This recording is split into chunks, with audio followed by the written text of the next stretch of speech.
Kakakilabot, parang loob ng pelikula.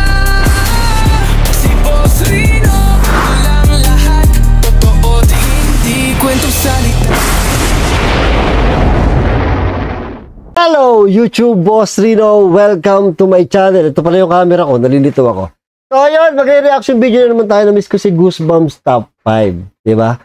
So, ang pamagat ito ay 3 multo na hagip ng camera sa sementeryo. At abangan nyo, nandito si Balbaliw, tsaka si Dax, Adventure Dax, diba? O nga pala, meron na tayo, available na ang ating Boss Rino mag sa TikTok. Lalagay ko yung link sa description dyan. Tapos sa Shopee, meron dyan sa product dyan, makikita nyo na kagad, o yung link, basta available na, pwede nyo nang bilhin ang Boss Rino Vlog. So ito, wag natin patagalin, tirahin na natin itong Goosebumps Top 5. So ang pinabagatan nito, 3 multo na hagilap ng camera. Hindi ba may matanda na hagilap ng camera? So ito, tirahin natin ito, bago pa tirahin. Oh, subscribe nyo ang Goosebumps Top 5, ha. Bumalik na pala to, first time ko ulit i-reaction to. Kaya, subscribe nyo si Goosebumps Top 5 at napakabait ng taong yan. Game! Ang mga videong inyong matutunghayan ay para lamang sa mga taong matatagang loob. Na-miss ko to, reaction video. Kung hindi pa bumagyo, hindi pa tayo magre-reaction Dahil video. Dahil maaari itong magdulot ng disturbance sa inyong mahimbing na pagtulog. Nakatakot, ang dilim ng harapan ko. Pinatay ko kasi ilaw eh.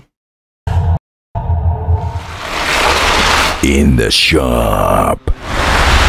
This video happened somewhere in southwestern Ontario in Canada. Ayon kay Pickled Thimble, ang nag-post ng video na ito sa Reddit, dati siyang nagtatrabaho sa isang bar na katabi ng barbershop sa video. May kakaiba siyang nararamdaman sa gusali na to na hirap siyang ipaliwanag, and he called the building sketchy. Then this video happened. It's like 15 now. Now probably 83. Boom! Ano nangyari? Ano nangyari? Uy, kusang gumalaw yung mga ano. Nalaglag kusa. Nahulog ang 2 product bottles sa kinalalagyan nito kahit wala namang gumagalaw dito. You can see it slide off the shelf. Makikita ang pagkagulat ng mga tao sa nangyari. Hati ang opinyon ng mga Hindi naman uugayong kasi sa pader na ano, di ba? Hindi rin hangin kasi yung katabi hindi naman gumalaw. Panood sa video, ang iba ay nagsasabi na ito ay paranormal habang ang mga skeptic naman ay sinasabing may tali sa upuan na malapit sa shelf. Kaya nang ginalaw ng dumating na lalaki ang upuan, saka palang ito nahulog. Pero kung susuriin, bago pa mahulog ang containers, aksidenteng nagalaw ng cleaner ang upuan. Ay, pero wala namang nangyari. Ano sa tingin nyo mga ka-Goosebumps? Real or hoax? Kayo na ang humusga. Glitch in the Matrix. Nakakatakot naman yung boses ni Goosebumps Top 5. Kita pala yung pa ako, sorry. Maraming mga kaganapan sa mundo na mahirap ipaliwanag, katulad sa susunod na video ng inyong mapapanood. Makikita ang sasakyan at isang babaeng nagbibisikleta ang halos sabay na lumiko sa magkabilang direksyon ng daan, nang bigla na lang napahinto ang babae. Ito ang mga sumunod na nangyari.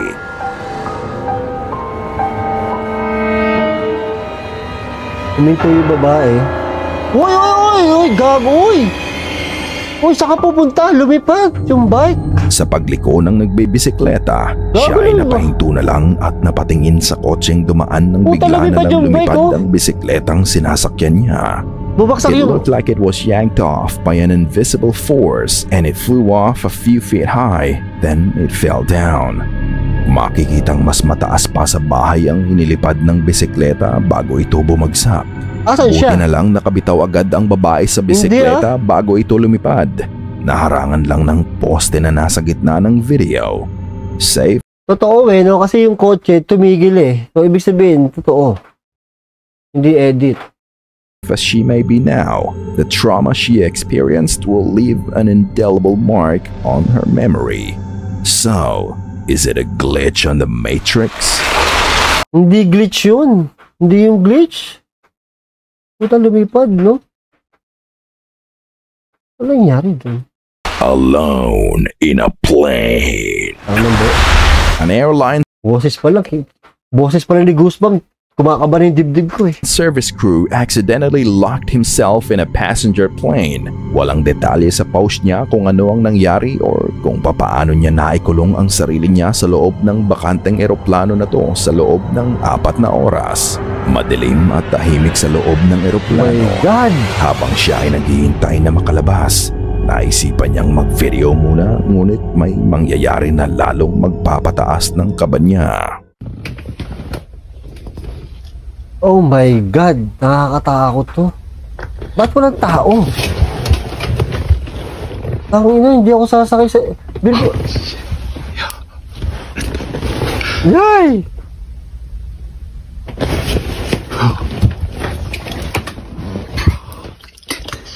Gago naman to kung ginagawa mo. No. Wait.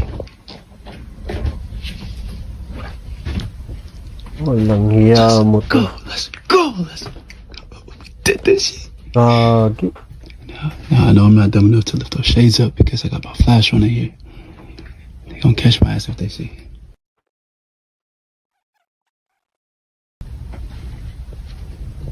Let's go!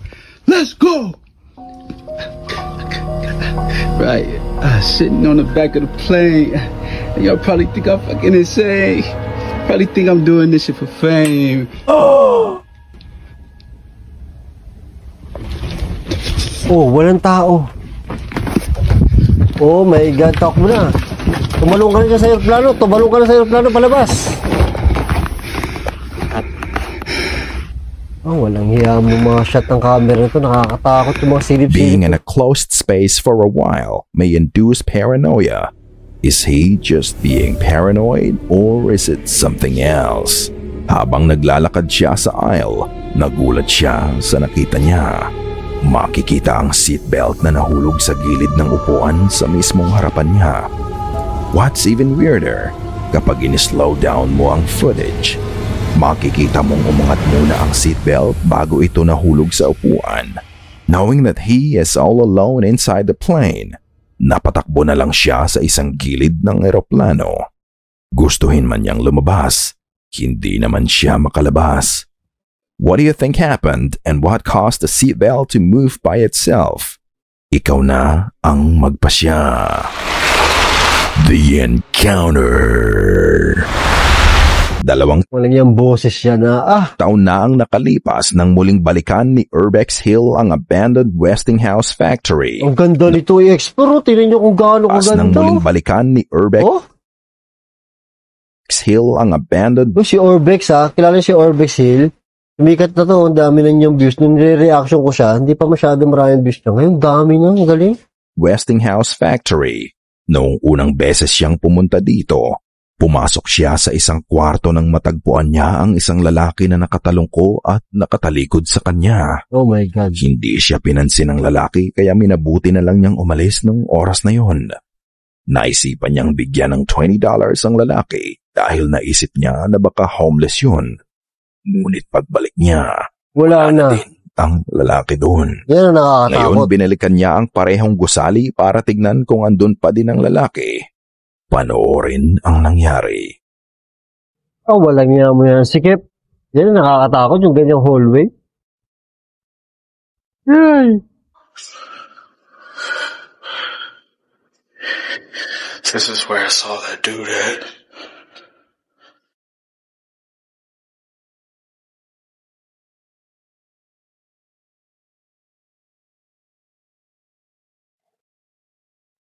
Na-imagine ko yung amoy ng lugar. Oo. Pinuntahan niya ang lugar kung saan niya unang nakita ang lalaki, pero walang tao doon. Kaya pinagpatuloy Na-imagine na lang ko. niya ang kanyang pag-iikot sa gusali.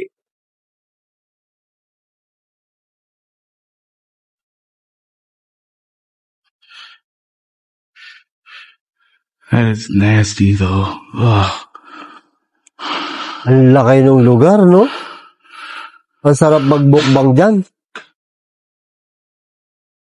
Bigla na nga lang namatay ang ilaw na gamit niya.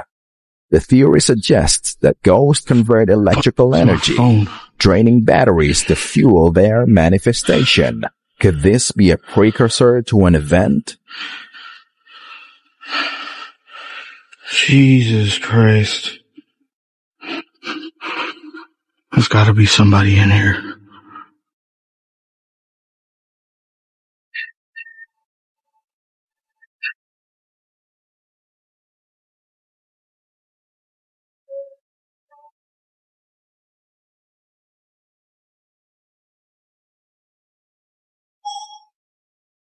Nakita mo ba yun? Hindi, nasaan? There's a dark anomaly walking across the hallway. Hindi niya nakita noong una ang shadow person dahil sa dilim na din sa loob ng gusali. Ngunit habang ini-edit niya ang kanyang video, nakita niya ang itim na anino ang naglalakad mula kanan pa kaliwa. Oh my God, meron nga. There's no distinctable feature. It's just a pure dark anomaly. Is this the ghost of the person he saw 2 years ago? Did something tragic happen to him and is still roaming the building till now? Let me know in the comment section below. Bigla ako na nosebleed. Ang galing niya mag-English. Ang galing si Goosebump, ang galing mag-Tagalog, ang galing mag-English. Being watched. Isa sa mga sumisikat na ghost. Putang ina, nakita ko na kaagad yung noo. Diba? Kinilabutan na kaagad ako. Kasi nakita ko yung noo. Being watched. Isa sa mga sumisikat na ghost hunter ngayon sa Pilipinas ang mapapanood nyo, si Adventure Dax Explores. Kasama niya sa video na ito si Val Baliw. Tinan niyo yung palot na palot. Dax Explores. Kasama niya sa video na ito si Val Baliw. They were doing a new ghost hunting trend sa Pilipinas ngayon. Ang pagmumukbang sa mga nakakatakot na lugar sa bansa. Pinoy trend daw ang pagmumukbang. Habang sila ay kumakain, nakakarinig sila ng mga boses at mga yapak at dito nila sinimulang mag-imbestiga. Ayun, talaga siyang dilim. Ang dilim, Bal. Wala tayong makita. Wala tayong ilaw mo. Ayan, mahina lang. Ayan. Shit, grabe. Ayun, naglalakad kami ni Adventure. Ang kwento dito na sa labas kanina. Oo. Yung may babae daw dito ng na dumadaan. Oo, nadaan na babae. Oo, tsaragi siya. Tapos biglang mawawala pagkadaan. Oh, talaga? Oo. Grabe. Sabi niya kanina. Mga tropa, yan. Ito kami na yung Adventure Duck. So, ito kami ngayon. Mapag may dumaan dito. Ayan kami. Shit. Ngayon lang kami nag-collab dito. Oo, sa tagal namin ngayon lang ulit nagsama kami. Shit. Yun. Nakakatakot yung likod nila. May tumutok-tok. Ayun, yung tumutok-tok na yun. Tao ba dyan? Tao? Tao dyan. Dito sa sementeryo na to, dito ako nagmumukbang ha. Bigyan tok-tok nga. Shit, malayo. Tingnan mo. Malayo na natin. Grabe, nakakatakot. Okay ka lang, Bal? Oo, okay lang ako. Ikaw, okay ka lang? Iyak ba yun? Saan iyak? Special yung camera ni Bal, no? Iba na talaga si Bal. Parang umiiyak na ako naririnig. Shit, ayun, grabe. Ano dun? Parang nakatakot dun. Teka, sisilipin namin. Ay, dyan. Silipin mo, sige. Dyan part na yan, sigurado ako dyan may magpaparamdam sa kanila. Kasi dyan may nagparamdam sa akin, talagang parang yabag ng paa na tumatakbo. Kapang ka naman, Bal eh. Puta na, tumamo ko. Sige. Ay, yung part na yan. Ayun nga. Ayun, grabe. Nasa dulo sila. Ayaw ko magbukbang sa part na yan. Grabe. Alam niyo mga tropa, dito sa lugar na to, ewan ko kung ayun, kami sa likod kami. Ayan. Uy, grabe, binagala ka dito, Bal. Saan? Dito. Narinig mo? Narinig mo? Oo nga, narinig ko. Oh shit. Dito lang, sa likod lang natin. Oo. Talaga siya. Hindi ako magbibiro. Imposible, dalawa lang tayo dito, Bal. Imposible yun. Dalawa lang kami ni Bal dito. Kung narinig nyo yun, may naglakad dito sa likod lang namin. Oh shit! Ano yun? May naglakad dito sa likod lang namin. Oh shit! Ano yun? Habang nag-iimbestiga ang dalawa, nadinig ni Jay na may naglalakad sa likod nila. At nang iharap niya ang camera, Nakita niya ang isang figura ng lalaki na nakasilip sa kanila. Sila ay tahimik na pinagmamasdan nito at mabilis ding naglaho. Nang puntahan nila ang pwesto ng itim na lalaking nahagip nila sa camera, wala namang tao doon. Pero bago ko sabihin na kayo na ang bahalang humusga, gusto ko munang tanungin kung nakita niyo ba yun? Hindi ko... Habang pinapanood ko ang video nila bago pa nila makita ang itim na lalaki, nakarinig sila ng kumakatok. May napansin ako sa video na hindi napansin ni Jay at Val. Hindi din ito napansin ng viewers nila. Tignan mabuti ang dulo ng nitso. May isang puting bagay ang nakasilip uli sa kanila. Ito din ay biglang nagtago matapos na mahagip ng camera. Bukod doon, tignan din mabuti ang loob ng mausoleo sa kanan. Isang malinaw na figura ng lalaki nakatayo dito. Meron ako nakita nga. Maitim na buhok, puting pangtaas at itim na pantalon. Ngunit nang muling ibalik ni Jay ang camera sa direksyon ng mausoleo, ang imahe ng lalaki ay wala na. Konektado ba ang mga nadidinig nila sa paligid nila sa mga nahagip ng camera? Ito din ba ang parehas na kaluluwa ng lalaki na nakita ni Jay at Val? Kayo na ang humusga. Check out their... Nakakatakot magkwento si ano, pero nakakatakot yung ano. Natakot ako eh, kinalabutan. Ay, kita yung pa ako na naman. Kinalabutan ako. Kasi, ano yung ba't ako kinilabutan? Kasi dun sa part na yun, dun ako nanakbo. Nung nag-solo ako doon, nanakbo ako. Kasi meron parang humahabol sa akin. Parang ganun. YouTube channel sa Adventure Dax Explores at Val Baleo for more of their creepy adventures. Crawler. Ang susunod na video ay kuha ni Jordan sa kanyang apartment. Siya ay naghahanap ng mapapanood habang kausap ang kaibigan niya at dito niya naisipang kumuha ng Snapchat para ipakita sa kaibigan niya ang ginagawa niya. Habang siya ay nagvi-video, may nakita siyang gumalaw mula sa kwarto niya. Ito ang kanyang nakuha. Oh my God.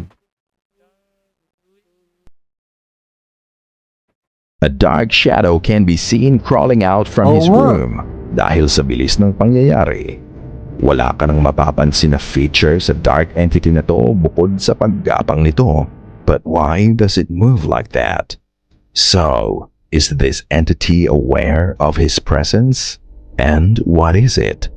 That's why it's important to keep all the lights on at night, especially if you're home alone. Kung ayaw mong makakita ng... Ako hindi ako nagpapatay ng ilaw. Ngayon nga lang ako nagpatay ng ilaw. Putang na, pag nag-brownout kayo, umuulan pa naman. Hindi nag-suggest na magpatay ng ilaw. Kukutusan ko. Ayaw mong makita.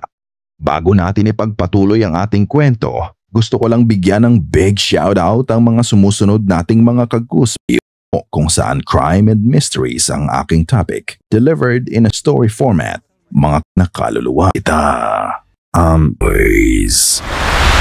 Ang Typhoon Helene ay ang isa sa pinakamapinsalang bagyo na tumama sa southeastern part ng Amerika.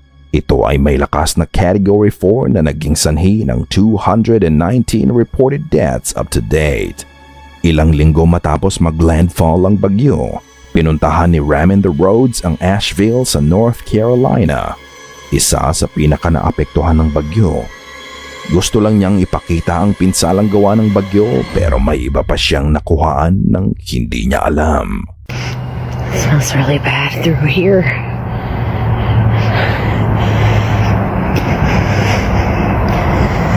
Like rotting. Lakas ang ulan.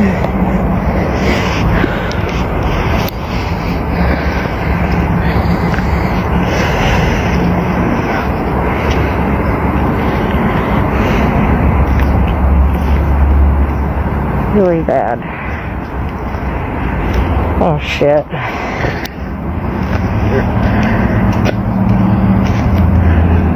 Parang may nag-ritual, no? Or may nakalibing?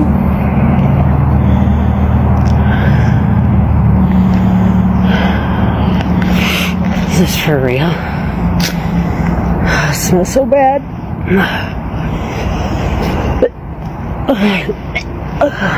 Bukod sa mga debris, nang itutok niya ang camera sa isang tumpok ng lupa na may nakatusok na krus, you can hear a faint, disembodied voice of a man saying, "Here." Oh, kala ko kasama niya yun, hindi pala. Ang lakas. Is that the voice telling her where rescuers can find him, or that's the spot where he died? Regardless, this kind of footage is disheartening to watch. May the memory of those lost in the typhoon be a blessing, and may they rest in peace. Tunnel Peaker. Ito, tunnel. Si Mark S. Jana at ang isa niyang kaibigan ay binisita ang service tunnel ng isang abandonadong paaralan sa Minnesota. Ayon kay Mark S. Jana, puno ng pentagram na pwedeng ginagamit sa mga demonic rituals ang buong paaralan. Gamit ang cellphone bilang flashlight, nagpatuloy ang dalawa sa pagbaba sa service tunnel. Ito ang kanilang nakunan. Creepy ng tunnel na to. Teka lang. Oh my God. Look at the end of the pipe connected to the ceiling. May white grayish figure silang nakita na tila nakasilip sa kanila. Unaware at that time, pinuntahan nila ang tunnel na pinanggagalingan ng white grayish figure na to. Pero wala naman silang nakita. Is it a dark entity summoned by the rituals inside the abandoned school? Ikaw na ang bahalang magpasya. Poltergeist. Ito, poltergeist. Natutulog si Natasha nang magising siya ng CCTV notification niya. It was 4:58 a.m. There's something that triggers the motion sensor of her security camera. What she caught on cam was strange and fascinating at the same time. This is what her security camera captured.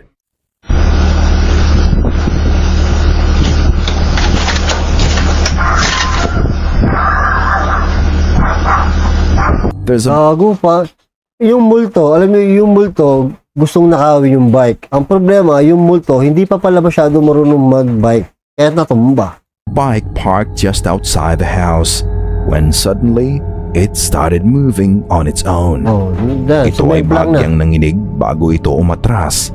Saka ito umabante at lumiko pa kaliwa at bumagsak. Hindi marunong mag-bike. Maririnig mo ang hangin sa background, but I don't think it was strong enough to move the bike like that. To move something like that requires a lot of energy, lalo na para sa mga espiritong wala namang katawan. Nawala ang activity nang magsimulang tumahol ang aso nila. So ano sa tingin nyo mga ka-goosebumps? Ito ba ay totoong paranormal o gawa-gawa lamang? What is it? Dami ah. Isang viewer natin ang nag-reach out para mabigyan ng sagot ang nakuhaan niya sa video niya. Ito si Derek Shelby at ayon sa kanya, may mag-asawa ang namatay sa bahay na kanilang tinitirhan 1 taon bago sila lumipat dito. Hindi daw talaga maganda ang pakiramdam niya sa bahay. Isang araw, habang siya ay nag-TikTok, ito ang nakuhanan niya. Oh, shit.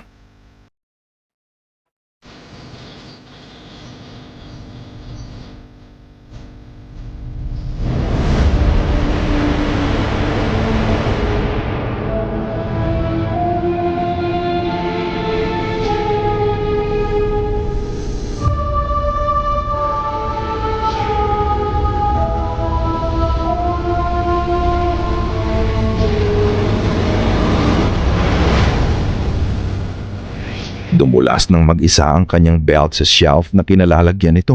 Oo nga, Sa gulat niya sa mga pangyayari, napahawak pa nga siya sa mga braso niya. At nang pag-alis niya, isang maputlang kamay ang makikitang lumabas sa likod ng tela. Ito ang kanyang nasabi sa nakita niya. So, I've never experienced anything Oh my God. Inglesero siya. Alam ko Pinoy na Pinoy eh, no? Pero galing mag-English. paranormal event like that. And the hand thing, that hand scene, it's kind of creeped me out a little bit. Oh my God. So this is my title here. It just falls like someone grabs it, even if I want it.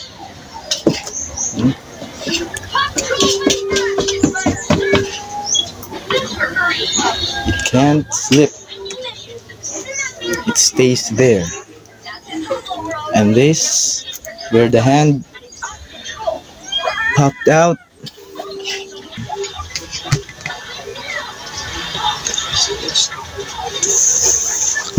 Uy. I can't reach it. Okay.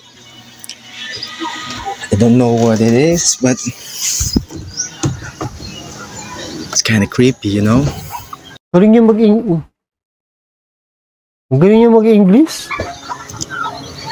Hindi, ang galing ng accent niya. I hope your viewers find the answer for me. Sinubukan kong i-debunk ang video pero ayon sa kanya, legit daw ang lahat ng nangyari at gusto niyang madinig ang viewer's opinion about his video. So mga ka-Goosebumps, tatanungin ko kayo, ito ba ay paranormal event na nakuhaan ni Dirk or is it just an elaborate hoax? Para sa akin, yung kamay is masyadong totoo yung kamay. Di ba? Masyadong totoo yung kamay. Ikaw na ang humusga. Sana ay Pero namangha ako dun sa sa accent niya, ang galing. Di ba? Ang galing ng accent niya. Ayan, subscribe si Goosebump. Subscribe si Balbaliw siya kasi Adventure Duck sa mga hindi pa nakapag-subscribe. At ayun, thank you sa panonood at see you next video.